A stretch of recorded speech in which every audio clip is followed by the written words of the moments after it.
Hello, and welcome to the weekly live stream. I hope you're all good, doing good, and I'm doing fine. Summer is over, and so my son is back to school, so things are sort of, I wouldn't say they go back to normal, like there was nothing strange going on during the summer, but it's always a little bit unregulated. The weather has turned into classical Dutch weather, so if you hear anything in the background, that is the absolute pouring rain. But we're inside doing art. So this portrait I've been working on, I don't even know for how long. Maybe this is the 4th stream, or maybe even the 5th, I'm not even sure. No, I think it's the 4th stream that I'm working on this. I am so ready to be done with it. I'm gonna do some final layers because of my process not being very coordinated. I wouldn't necessarily say that I was that I'm only going to glaze today. I'm also going to lighten up some areas, but I'm gonna get started and talk about why and how and whatnot. But first of all, my palette, I ditched the black because I am not comfortable glazing with black with the sort of modified Zorn palette that we had. So my palette for today is raw umber, green earth, transparent red iron oxide, yellow brown, which is a mixed color by Old Holland. I have some gel medium, and this blob here is the Lithopone white. I'm gonna try and keep it organized by mixing my glazing colors here and my scumbling colors here. So Ariana is here, 4th. Yes, okay, it's the 4th. It feels like the 5th, though. Linda is here, welcome. I totally understand when you're done with the project, yeah. It's also a little bit like, it's not how I'm used to working, and I do find that my motivation and my level of focus is questionable when I'm not painting what I kind of want to be painting. Also, by the way, if you're interested in a Zorn palette demo on YouTube, I found a bit of a gem. You know, sometimes you run into videos and people don't really have a lot of subscribers, so it really feels like you found something at the thrift shop, right? So his name is Peter Keegan. I'm gonna put it in the chat. Peter Keegan, and then you can add Zorn to your search in YouTube, and he explains the Zorn palette. But the reason I like it, I watched 2 of his videos, is he has maximum British Bob Ross vibes. Just the whole setup and the whole, like, the way he talks with it's great. So go ahead if you're interested. Go ahead and have a bit of a look.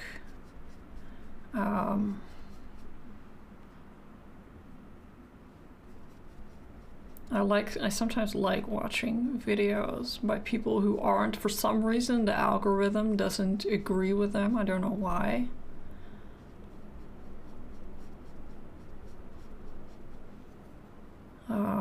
Let's see. So the plan is no plan, obviously, but part of the plan is here.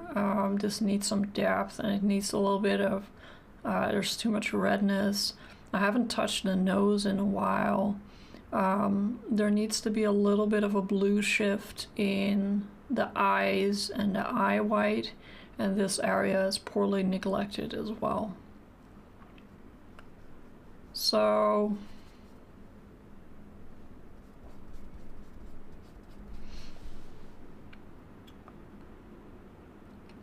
sounds nice. Yes, good.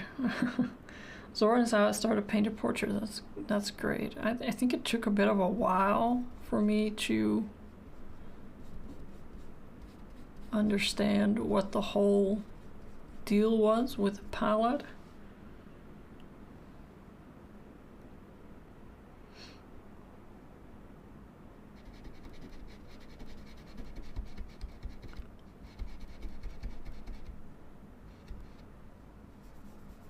Alright, so if you're new here, if you're watching for the first time, you want to join us in the chat, we have great people every week. I'm having a bit of a glare issue as usual.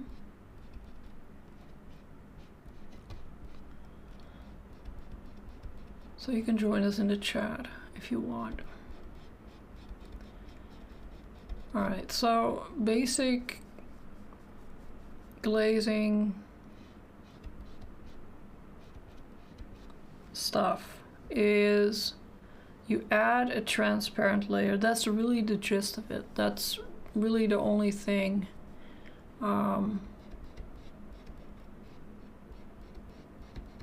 that you need to keep in mind, is you're adding transparent layers. It doesn't really matter if you do it in oils, you do it in acrylic. Watercolor is just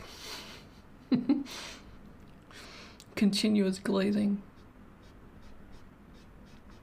And what you do is you change two things. You change the color and you change the value. And the value is always changed down, right? The value becomes darker because you're adding paint. It's an additive way of painting.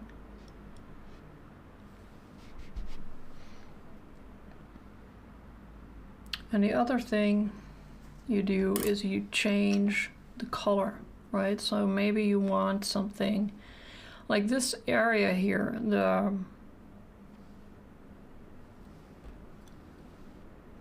let me demonstrate a little bit with, so this area was too red, and now here on the nose we have maybe this area that's a little bit too red.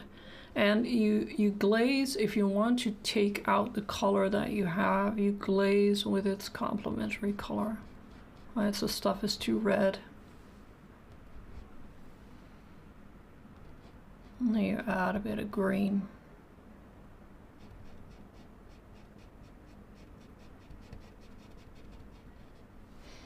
And now, and I really hope you can see that, this area is less red than this area, whereas before it had the same chromatic value or feel to it.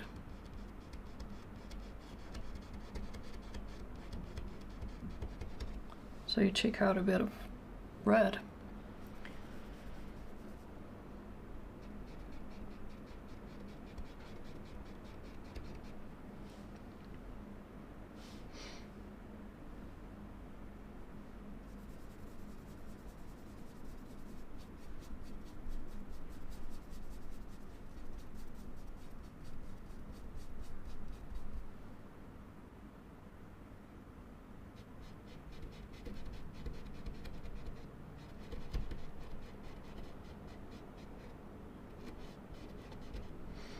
One thing I can recommend though, before, if you're not, like I'm not too automated in this process, I'm not too experienced either. So what I often do is I take a photo before I start working, because glazing is, for me it's subtle, so subtle that sometimes I feel like I'm not doing anything. Like I think your brain also adapts maybe a bit too quick. So you can take a photo and then work on the areas that you wanted to work on. And then take another photo and then compare them.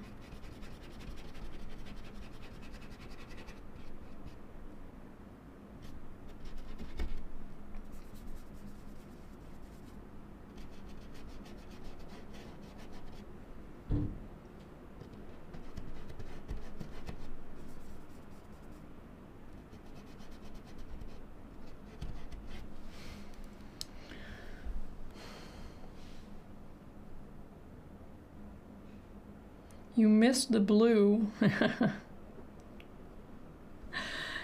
Yeah, it's a very sad blue in the Zorn palette. That I remember kind of confused me when I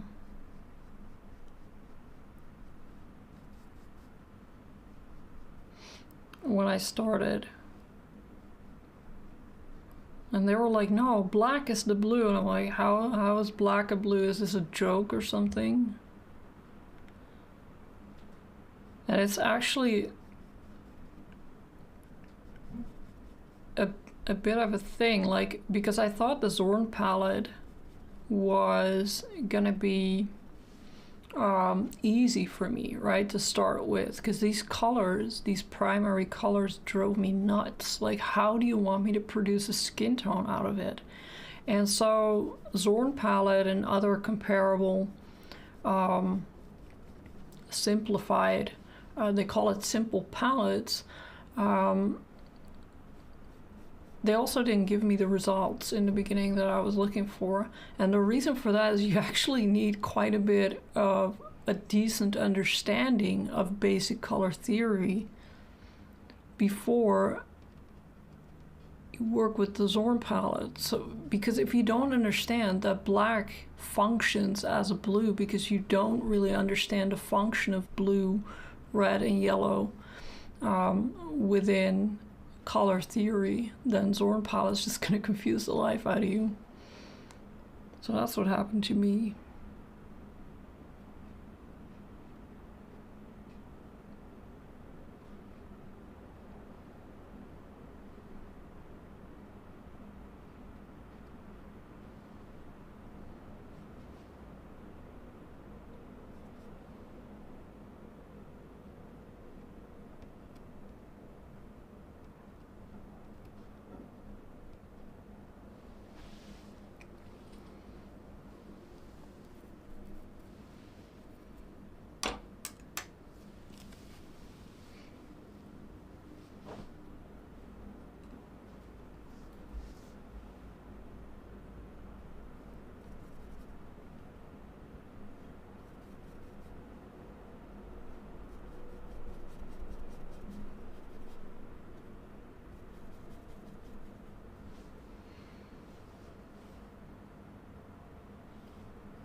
As the artists say, we're going to use the Zorn palette plus blue.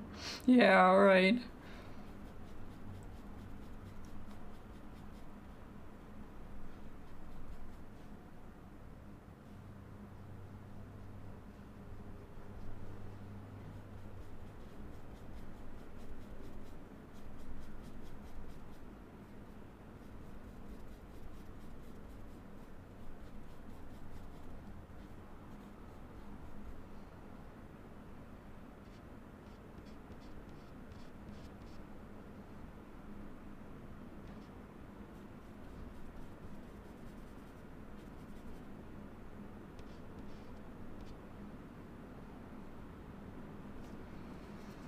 I really ignored the nose. A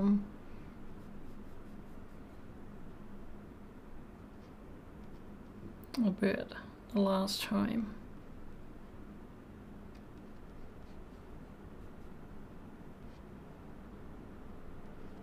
It's kind of funny how time works, right? Like sometimes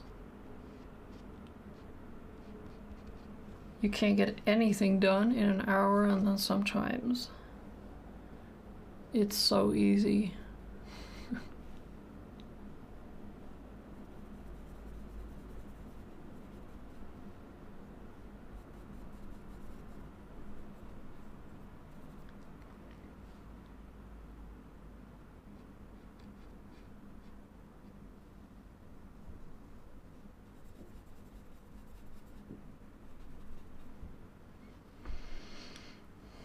It's a depressing palette if you use it for landscape. I'll bet.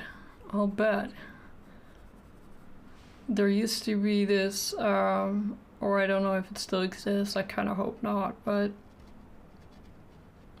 I used to do a lot of photography, and I hang around a bit in the photography and videography as well, where, you know, in videography you do grading, and in photography you do editing or whatever.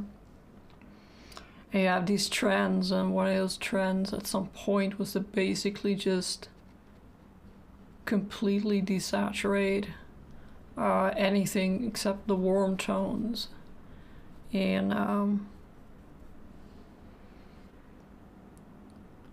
your photos.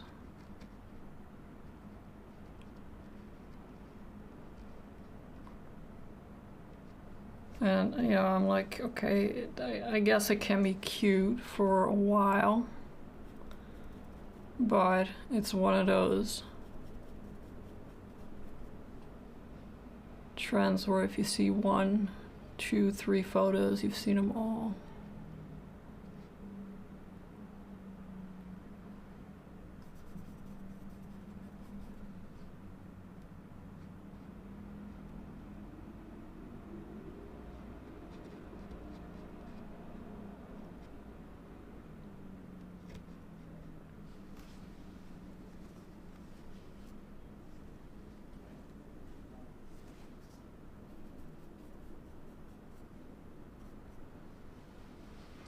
So one of the things that I like transparent layers for is also to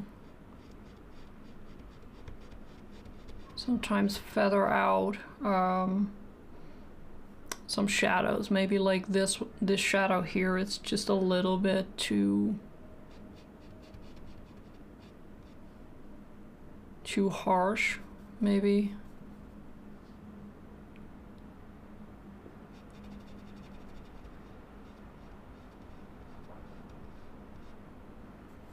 And you can make that a little bit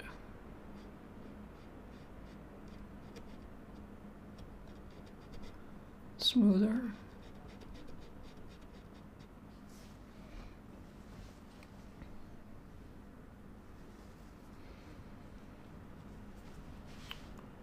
Now, I used to think that, you know, once you, and it's a bit of a consequence of me, you know, reading stuff, trying to learn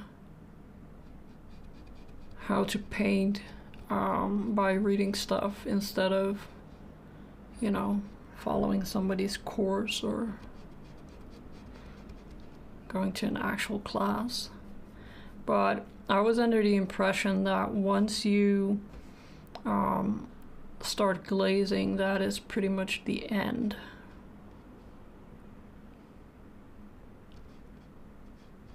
So the only thing you can do is add value and add color.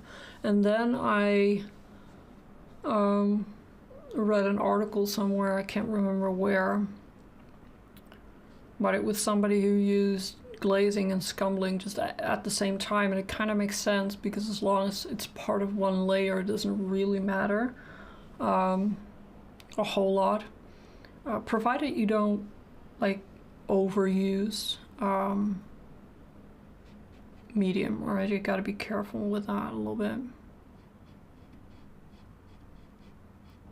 And that for me cleared a lot of stuff up, because I was very stressed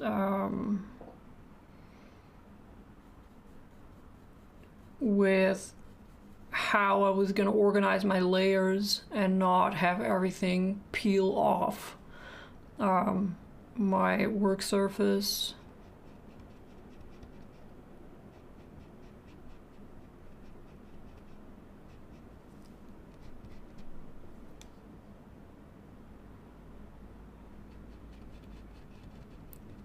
So you can use transparent light layers and you can use transparent dark layers.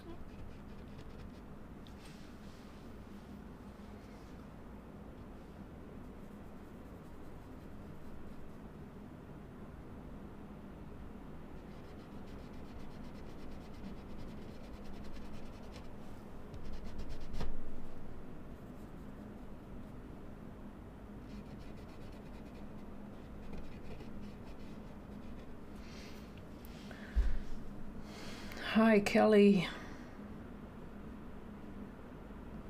Welcome. Did you bring the raccoons? We want to know.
So here you can see that helps, right?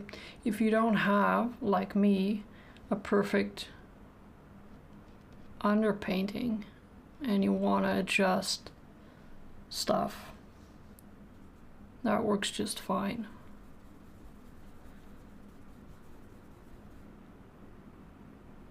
And it's these funny little things that when I learned that about oil paint, I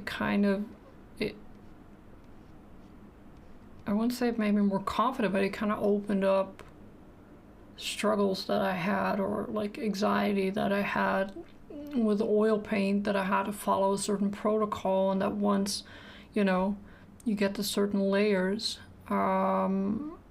that's it.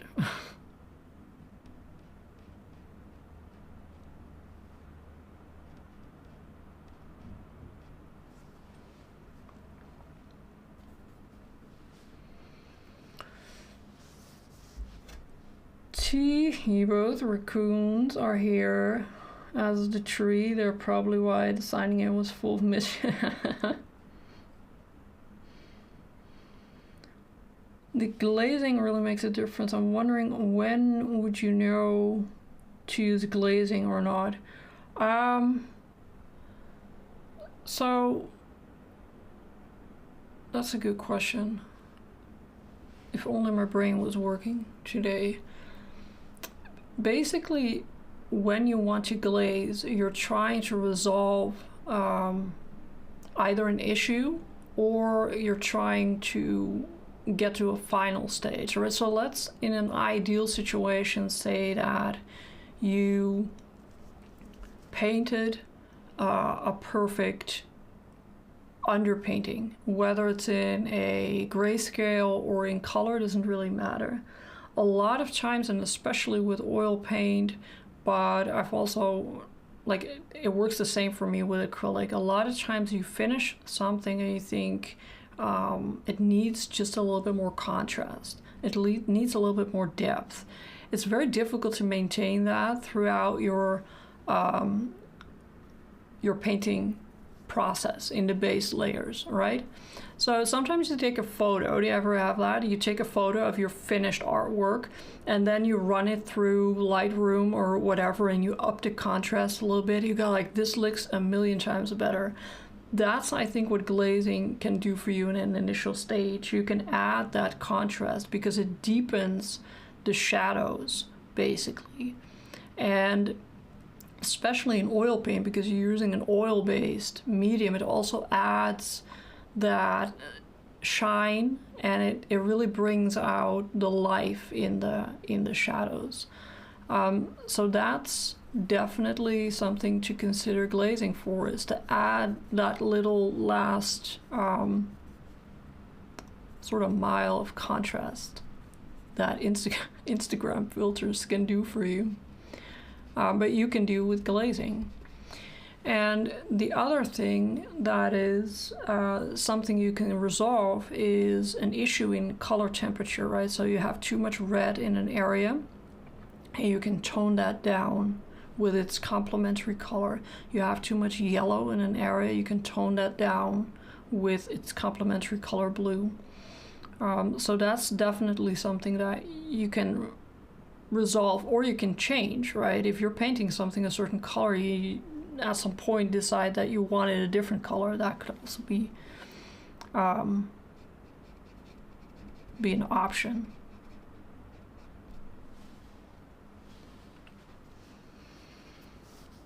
Hello, Misty, welcome. In acrylic, I use glazing under my opaque paint. Yeah, you can do that. That's the glory of acrylic paint. You can literally pile stuff on top of stuff, and it's just gonna sit there forever.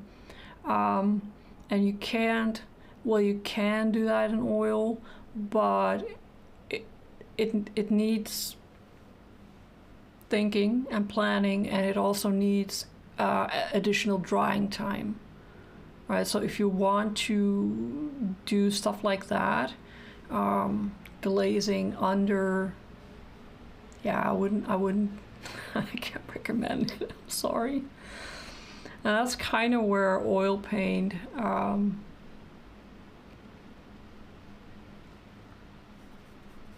differs, I think, from acrylic.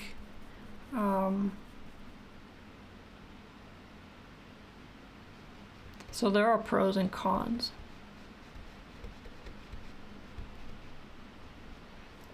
What I've found is that it really, the way that you handle it and the way that you incorporate it in your art routine just really depends on what you want to get out of that routine. And at some point I was willing to invest time in learning, or better said, I was gonna try and see if I could learn to paint with oil.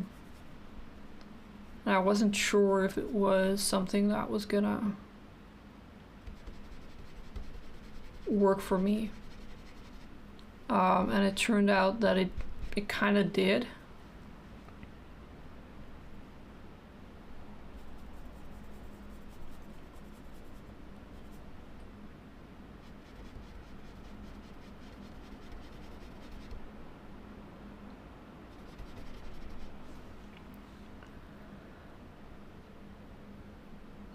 Glazing under opaque, how does that work? I normally use a wash as an underpainting, yeah. Then glazing with matte medium for the first layer so it's a bit transparent.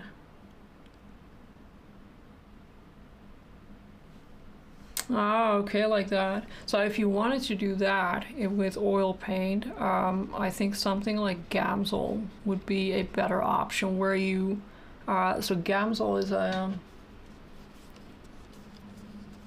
look, it's a,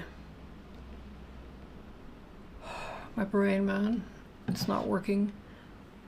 Solvent, there we go, it's a solvent, right? So you can go from a transparent layer with a solvent, and then you can go to opaque oil paint, and then you can glaze with oil medium if you want, right? So if you maintain that, that fast over slow drying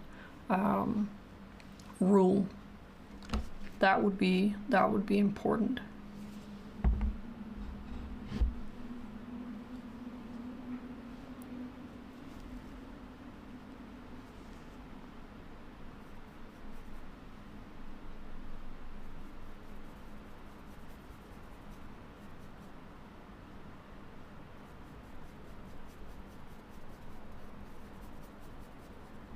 Gamsol, by the way, is what they call odorless.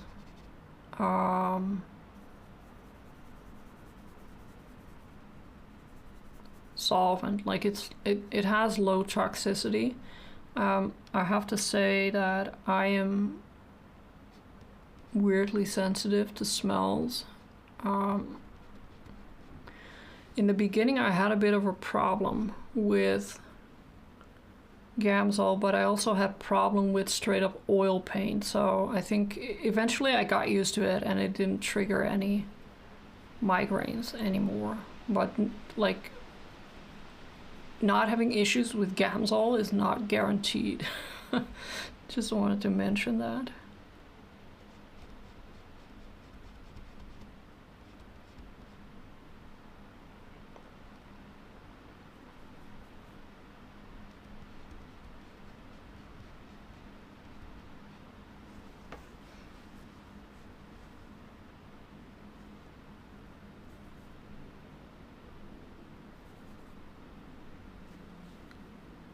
Gamsol underpainting, yeah.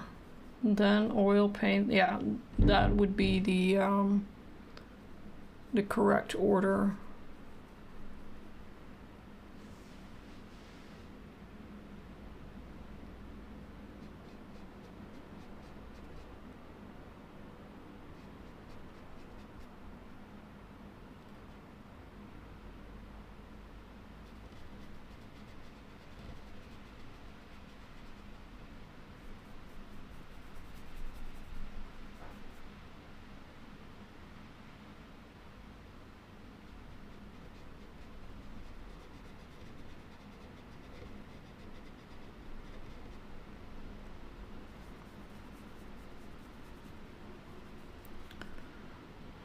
So there's gonna be a bit of a change in not dramatically in the live streams, but as of next month, by the way, I will be doing 3 live streams a month instead of 4, because I will be hosting a nude drawing session in my town once a month.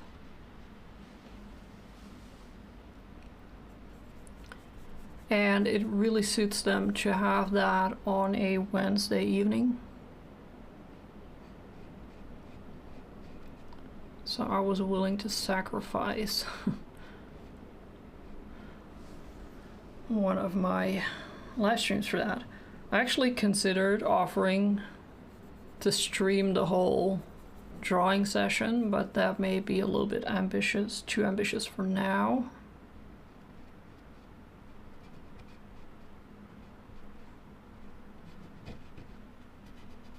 Wouldn't that be fun? Streaming a drawing session from the little town of Zeist in the Netherlands.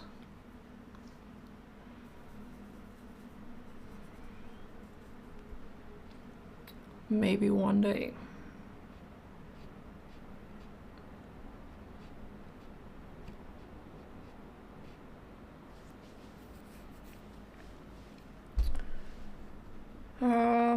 Let's see. I meant to say for the first few layers when using the matte medium, less and less as you go. Yeah, I like that way of working. I think I used matte medium like that for a while as well, or water even. Like I say, you get acrylic paint. It's so easy to go from transparent to opaque and back.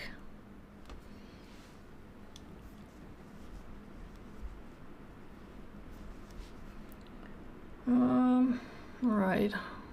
How are we doing time-wise? 35 minutes.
I put out so much white.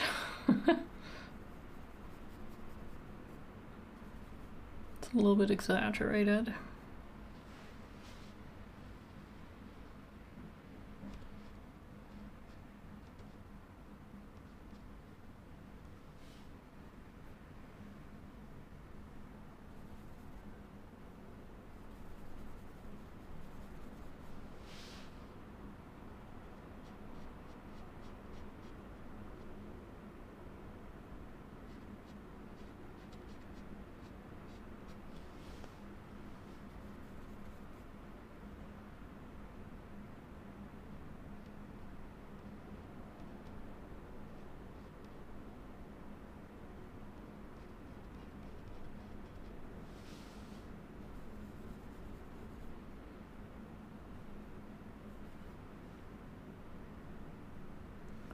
I'm adding a little bit of green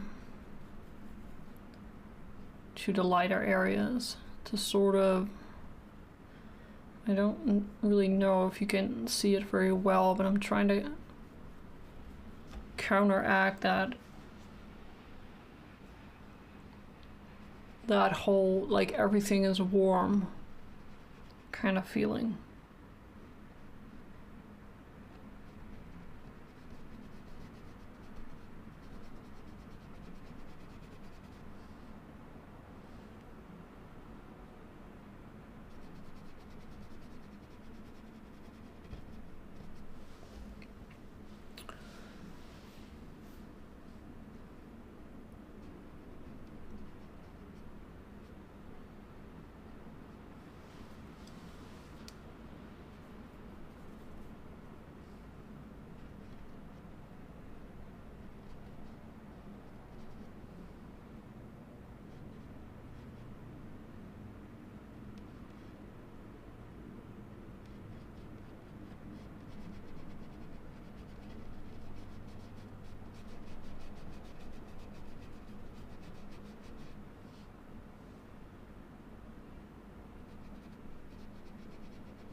What is the pointy thing at the back of the head? Is it background? You mean here? Yeah, this is part of the hair shape, which I completely ignored. I'm probably gonna continue ignoring. I'm not into hair today. Yeah, it's hair. She has, like, it's shaven here, and then there is this little bit of hair.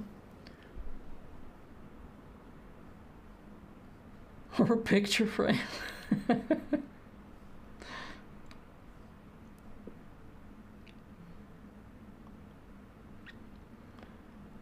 Oh, you used the wrong solvent. Yeah.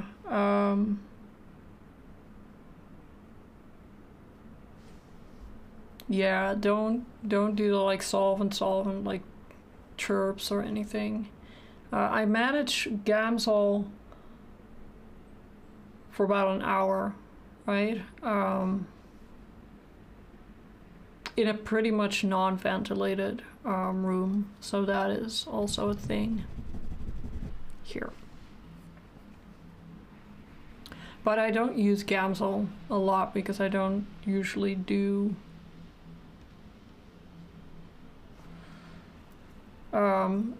turpentine, like solvent-based underpaintings. Not really. And I know a lot of people use Gamsol to stain.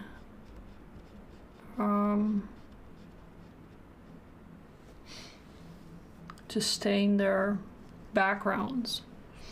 But I just use raw umber. That's it for that. So raw umber dries pretty quickly. And I have patience. Just kidding, I don't, but I would rather not have a migraine.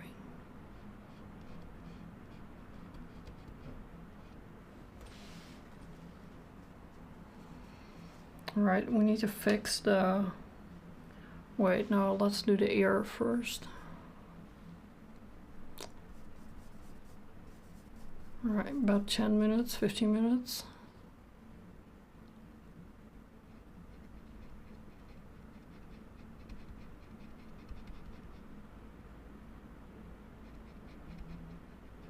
See if we can scumble our way out of this dark mess.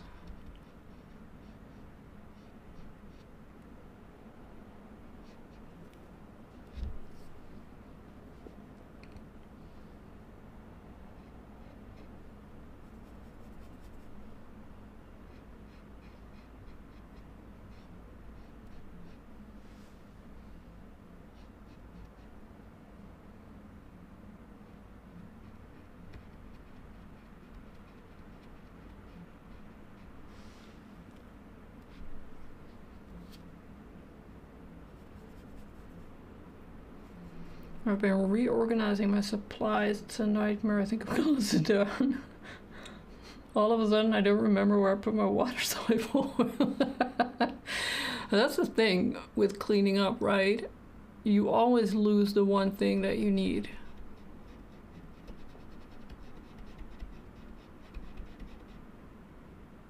All your stuff is organized, and then you're like, where's my stuff? And it's gone. This is why I don't clean. Just kidding. Just kidding, Mom, if you're watching.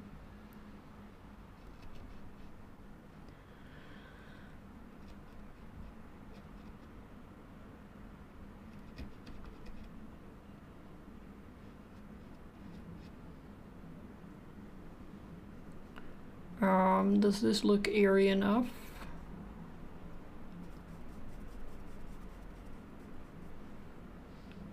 Ears.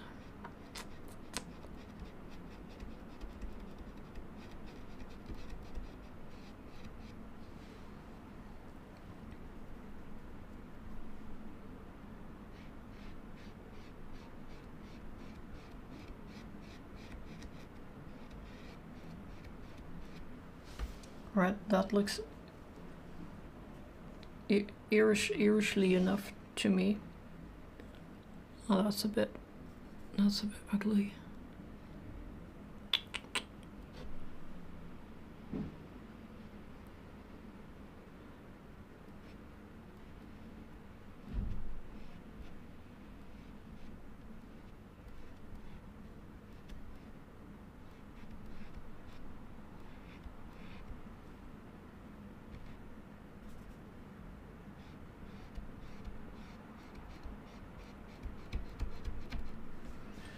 I'm so tired of this ear.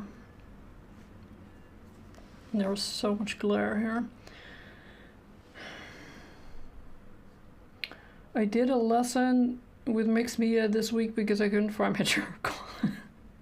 You really make me feel better about my situation here.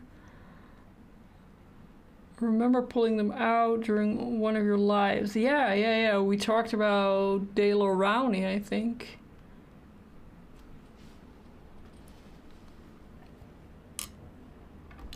I have those IKEA drawers with, I stuck little labels on them.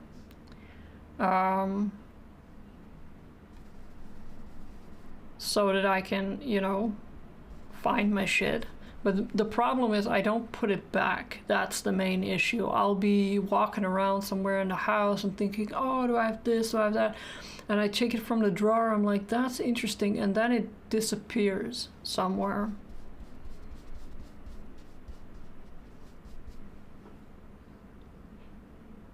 And that is life. Such is life. Need a little bit more.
Alright, it'll have to do.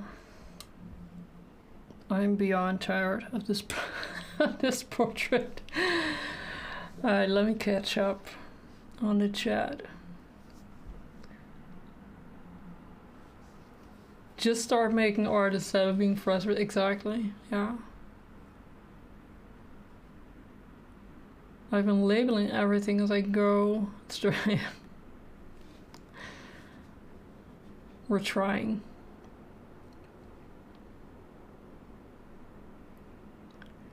I think, ladies, we're a little bit alike.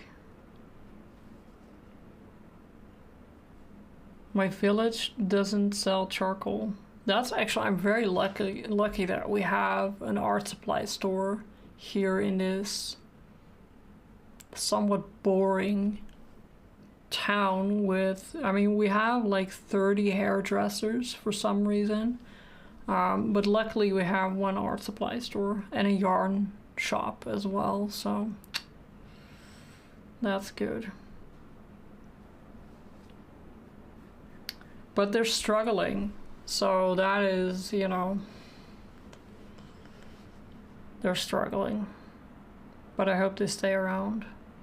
If you ever want to come, by the way, Ariana, to the nude drawing session, I'll probably post about it a little bit this month, trying to get some people in. Yeah, we have a nice art store. I mean, it's quite big, and he's a nice guy, and I think it's going pretty well. It's going pretty well, so I have faith that he's gonna stay there. And they have Old Holland paints, so that's great whenever you're missing a tube or whatever. I am so ready for just slapping paint on stuff and making weird shit again instead of trying to paint ears and noses. How about you? So I think we're gonna do that for September and decompress a little bit.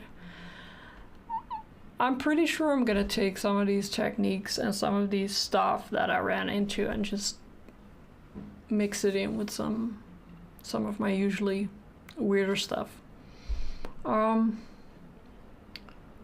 Great, I will send you the info. It is cool. It is, however, which is my fault, not cool that we haven't met, because that's me. Still really bad at sketching, though. You can bring paint if you want. That's actually fine. I'm actually thinking maybe next time during the new drawing session, I'm gonna bring some paint, maybe. We'll see about that. Alright, I had a good time. I will post a before and after of this hour on Instagram, and I had a good time, but I'm ready to do something else. Alright, so thank you for being with me for 4 live streams. Painting this, I could probably work on it for 10 more hours, but 4 hours is enough.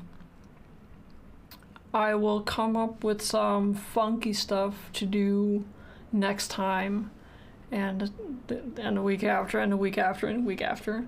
Alright, I will talk to you on social media. Thank you for joining me, and I will see you again next week. Bye bye. Mwah.